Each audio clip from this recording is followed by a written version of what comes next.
I would like to ask if there are others who would like to come forward. Please. Betty Hoffenberg.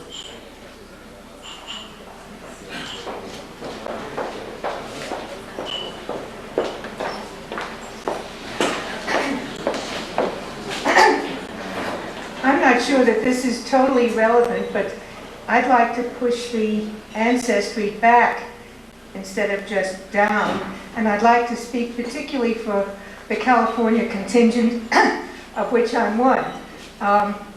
We've all come back to our home in Santa Fe, but in addition, those of us who now live in California and who are Willie's descendants have come back to our original home in California because Flora's father, William Langerman, was a 49er in California. He and his wife, Rosalia, took their small child, Flora, through the Panama Canal to, no Panama Canal, all the way around. No, all the way, across the isthmus? Okay, across the isthmus. Of course there was no Panama Canal.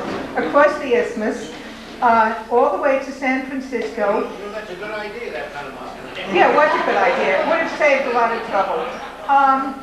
All the way to San Francisco, where they lived for some years, and William Langerman was the proprietor of a tobacco shop in San Francisco, which sold merchandise to the 49ers.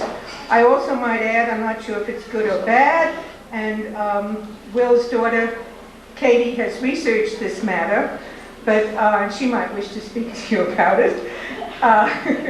That William Langerman was a member of the Vigilantes in San Francisco, and I'll give no judgment as to whether that's good or bad. Katie can speak about it if she wishes to.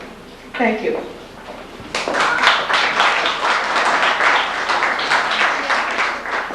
I apologize for correcting Betty. Everything else she said was absolutely right on, but this canal story, unfortunately, has become a popular story, and it's one of those that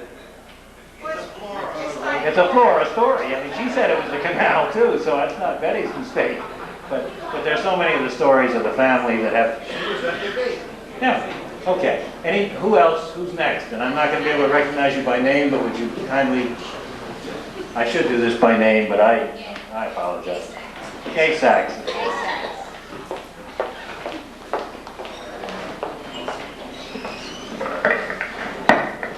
I have a rather dramatic tale to tell about Betty, Levi's mother. What was Betty's name? Spiegelberg, yes. I know that sounds funny getting mixed up, but I keep having to go back generations and people change names. Anyhow, the story is very dramatic, and the reason I'm encouraged to tell you is when I talked to Stan Hortis before, he said such things can happen.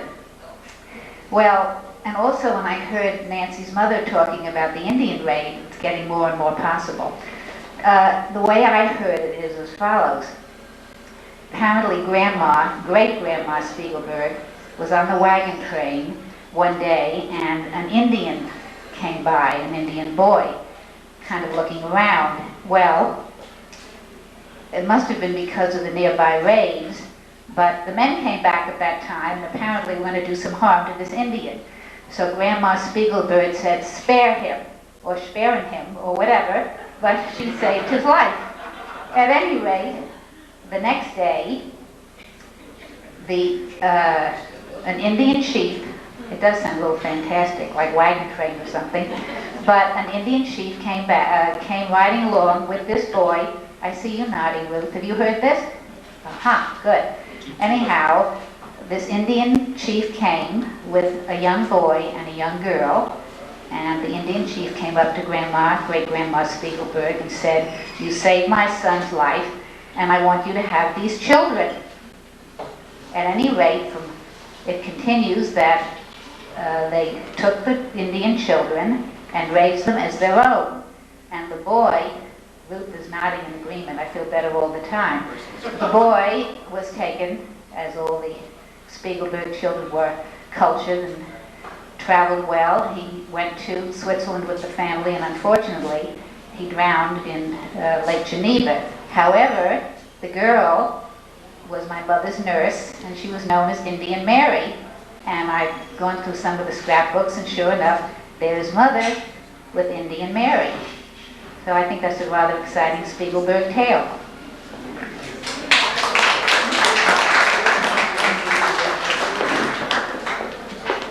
Let me add a footnote to that one, because that is a good story, and it made life complicated for those studying family history. There is on the census report from 1870 a listing, and I have these in the back, and I meant to put them up for you, the listing of the residents of one of the Spiegelberg households. And there is shown on there an 18-year-old named Joseph Spiegelberg. And researchers studied this for a long time and finally looked at it more closely and discovered that Joseph Spiegelberg was born in Navajo country, not in Germany or in Santa Fe. That the Spiegelberg brothers, led by Levi, had in fact adopted Joseph and Mary and as clerks in the store and trained them.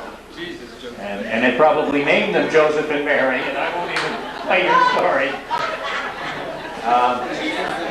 I would only comment that if you run into any relatives on the trip tomorrow to the Pueblo, treat them nicely. They probably are relatives. Just always say that Mary, Joseph. It sounds better. That's right. I really would like a story on Levi. If somebody has one, a good one, I'll defer, because I've got one that takes a couple of minutes to tell, and it's complicated, but it's a wonderful story. But I would much rather hear from somebody that has first-hand experience or family knowledge of it. Would you tell yours? Well, I'm trying not fishing for the invitation. That's not my purpose, but I think it's kind of interesting, and it's one that if you all are interested in following up, I can give you a reference on. In fact, I will. I won't even give you a choice on that.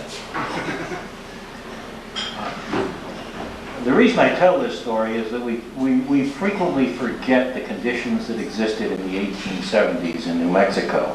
We now go out and we see the situation in the plaza and the stores and the civilized nature of this town, and in fact the expensive civilized nature of this town, but we really don't understand how bad things were in New Mexico in the 1870s. And while it's absolutely clear in my mind that the family went back to New York to find brides or husbands for their kids, the situation here was between grim and awful. And I'd like to, I'm going to read this, and it's a little complicated, and I'm going to wait till the end to tell all the connections, and I apologize. But I think it's kind of fun, and if you want to follow up on it, as I say, there's an awfully good book on it. I'm going to take you back to June 26, 1874, 114 years ago. And this was a set of strange coincidences that occurred, which will lead up to some very violent activities. But a young man named Emil Fritz died in his father's house in Stuttgart, Germany. He had become ill in New Mexico. After having come to New Mexico, he joined the army. He went out to search for gold in the 1850s. He joined the Union Army in California when the Civil War broke out, and as an Army officer came with his company to fight the Southern forces in New Mexico. By the way, one of the Spiegelberg brothers did the same thing. After the war, he settled in Lincoln, New Mexico. That's a town a few hours south of here.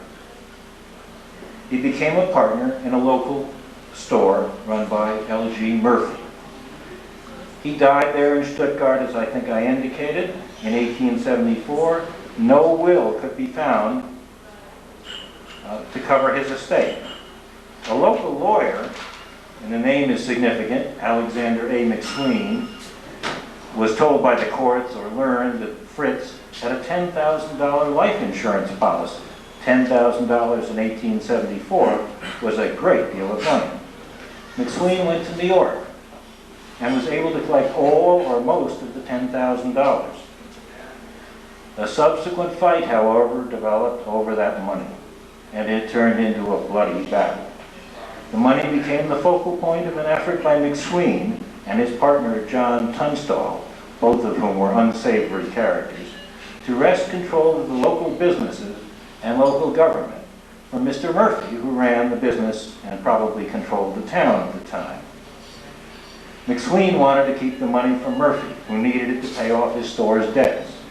McSween's brother and sister also felt they were entitled to the money, but they seemed to have been ignored by Tunstall and McSween and Murphy and everybody else. This unfriendly disagreement over the $10,000 insurance policy escalated into what is now known as the Lincoln County War. On February 18, 1878, after enormous legal maneuvering, charges and countercharges, Mr. Tunstall was shot dead by a sheriff's posse in cold blood. The townspeople lined up behind either McSween or the sheriff. One Tunstall employee, William Bonney, also known as William Antrim, also known as the Kid, and later known as Billy the Kid, was one of the most, and became, of course, one of the most notorious outlaws in the West, joined the fray on the side of McSween. He had been working for Mr. Tunstall. 6 weeks later, on April 1, 1878, after several others had been killed by the sheriff or his posse, lots of people had been killed actually, Billy the Kid and his pals shot and killed the sheriff and his deputy in broad daylight on the main street of Lincoln, New Mexico. A letter to the editor of a local paper on April 13, 1878, observed that killing people in Lincoln is the leading industry at the present time. They kill anybody, native or stranger, with or without cause, according to circumstances and inclination. During all of this period, McSween refused to give up the money and was charged with embezzlement. Of course, the people that were charging him were on the other side, were on Murphy's side, so that they were obviously interested in going to the courts because the judges were in their pockets. Billy the Kid and the others were indicted for the murder of the sheriff, but were nowhere to be found. Governor Axtell, who turned out to be another turkey out here, I think, tried to restore order, but was unsuccessful. Let me note, this all happened about April of 1878. On May 11th, 1878, my grandmother, Rose Isaac, later became Rose Isaac, was born to Flora in Santa Fe, New Mexico. Right during this whole period where Billy the Kid was being arrested, charged, and all the rest. After a few weeks of turmoil, the war came to a head on July 19, 1878. Scores of men, including Billy the Kid, joined McSween on a march on Lincoln and became known as McSween's crowd. They picked good names. Similarly, Sheriff Pepin of the Murphy crowd rounded up a force to resist them, known as the Sheriff's Party. Very honorable, naturally. In the shootout which followed, McSween and 3 of his crowd died. One of the sheriff's party died, and Billy jumped out of the building where they were holed up and escaped. The war was over, but many had died and more had been injured. 2 months later, Governor Axtell was removed from office by President Hayes, and General Lew Wallace was appointed governor of New Mexico to restore law and order. The money which McSween got in New York was never found. Now, where were the Spiegelbergs during all this time? The oldest brother, Solomon Jacob, was back in Germany. Levi was back in New York representing the Spiegelberg brothers' interests in New York and was acting as the store buyer in New York. Elias had died in Santa Fe. Emmanuel had left the brothers' firm to work in New York. Only Lehman, who was 36, and his wife Carrie, who was 28, their 3 kids, aged 3 years, 2 years, and 6 months old, and Willie, who was 34, with his wife Flora, who was 21, and their 2 daughters, one 2 years old, and my grandmother, who had just been born, lived in Santa Fe. Lehman was president of the Second National Bank, and Willie ran the Spiegelberg brothers' store, and was cashier of the bank.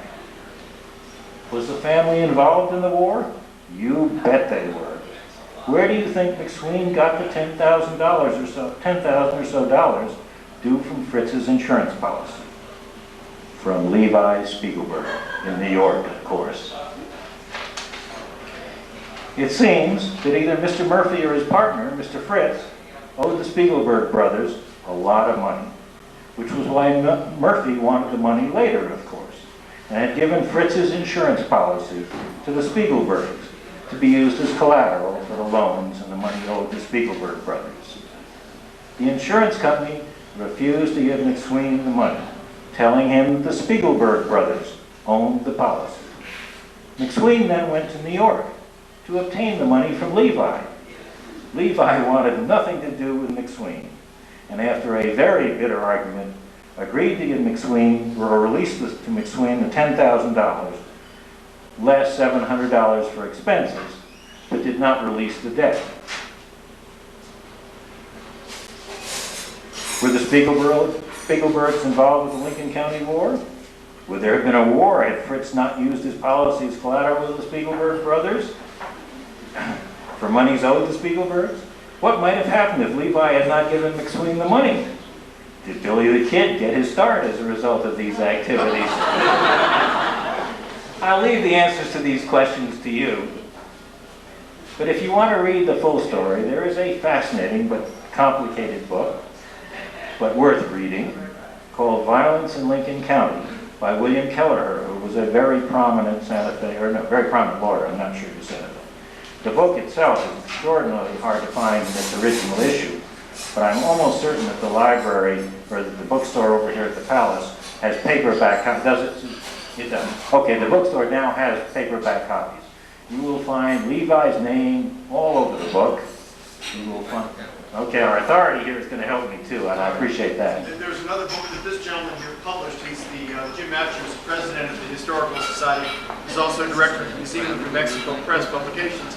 Another book that his office published by John C. Wilson called Merchants, Guns, and Money, which has an even more detailed account, just published last year. Thank you. And another book that was also published by the University of New Mexico Press by Robert Utley called what? I don't know the name of the book. He doesn't know the name of the book.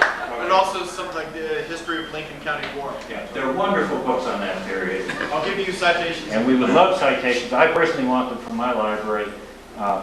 It's anecdotal. I don't mean to necessarily imply, although who knows, but clearly the Spiegelberg brothers' activities were dragged in, if not the cause or relation to the Lincoln County War. Fun story. There are loads of those. I would encourage everybody in this room that wants to have fun about the Wild West to do nothing but read about Spiegelberg activities in the Wild West, and you'll get a wonderful flavor of that time. I didn't mean to undercut somebody else's discussion of Levi, but I did want to make sure that you had some sense of the life and times and the relationships that existed in New Mexico back then. I have some announcements I'd like to make, but I'd like to also open this up to other comments, discussions, and those who would like to come forward. We'd love to hear from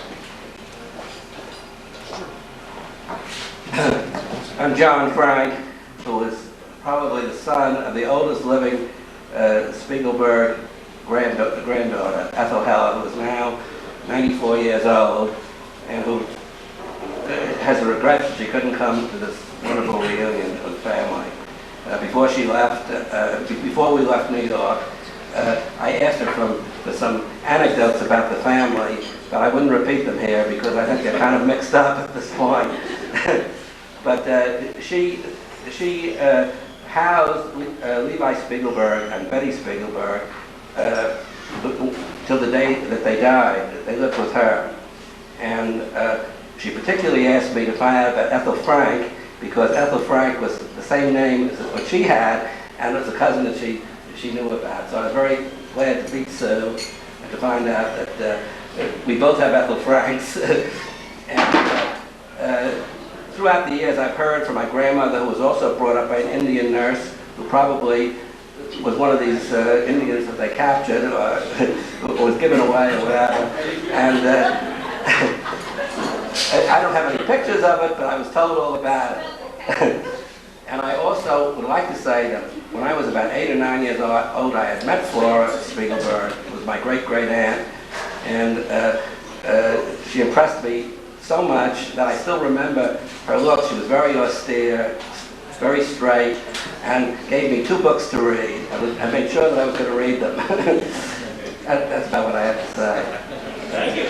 I'm looking for other volunteers. We have a volunteer. LA crash. And I really haven't got an anecdote to tell. I first want to say thank you, though, very, very much to everybody who worked so hard on this. My mother is the second oldest survivor and granddaughter, and her name is Elizabeth Weiler. And I just wanted to say, on behalf of my grandmother, Edna Spiegelberg Leeds, that today would have been her birthday. And I just had to come up and say that because I loved her very much.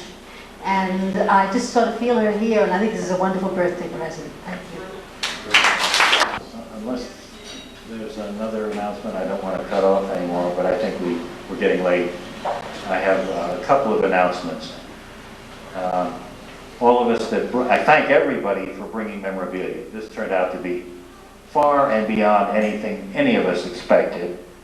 And so I want to thank you all for that, but I want to make a second request, and that is please, at the conclusion of dinner, recapture your treasures, and let's make sure we get everything back to the right people and get it out. And hopefully some of it can be copied or sent into the local historical society, or we can do something more with them. I've learned a tremendous amount from the material you all brought and had a lot of fun. Ruth?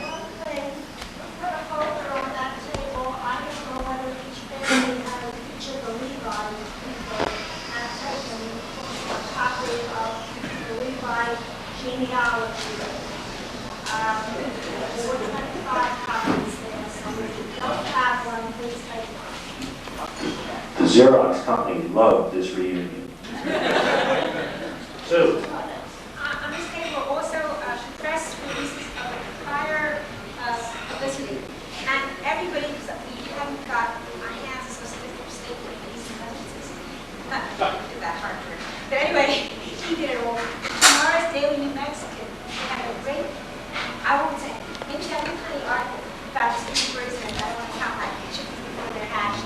But anyway, so do buy it yourselves from the front desk, which would be a great one on it anyway. And let's hope that there's some nice article about the family. But there are those that you have picked up from the last Sunday's and this Wednesday's article here for those of you who have picked up. And anybody needs a ride to the Indian market tomorrow? Yeah, I was going to talk a little bit. That's great. No, we'll get, that's fine, Sue. By the way, if anybody in this room needs a good PR manager, Sue Warburg is the greatest PR manager I've ever seen. She did a super job for it. Last announcement, then we can all recapture our goodies and head to the sack. Oh, wait a minute, Suzanne would like to make it. I'd like to say that the State Records Center and Archives participated in your reunion by helping us do some research in the documents over there, and also they loaned the case in which many of your artifacts are presented tonight. So I just want to put in a good word for them. They're as eager as the Historical Society to receive copies of your family memorabilia. So And that's helpful. They did a super job tonight also on the frame books, but I think the archives have been very helpful to me over the years, and I really think they deserve help from us. Last item, and I'm glad Sue reminded me because I wanted to give a little bit more information. Those of you that would like to see really fine Indian art, pottery, kachinas, rugs, silver, all the rest, have one of the best opportunities of the year, second only to Indian Market, which comes up later in August. Tomorrow, it occurred today and it will finish up tomorrow, there is the 8 Northern Indian Pueblo Arts and Crafts Show at San Ildefonso Pueblo. Kay and I collect pottery, and we know a lot of the potters, and we love to go there. It is an opportunity to see fine Indian art, to meet the Indians and the artists, and they love to talk to you. An opportunity to buy some. This is it. It's the end of the reunion.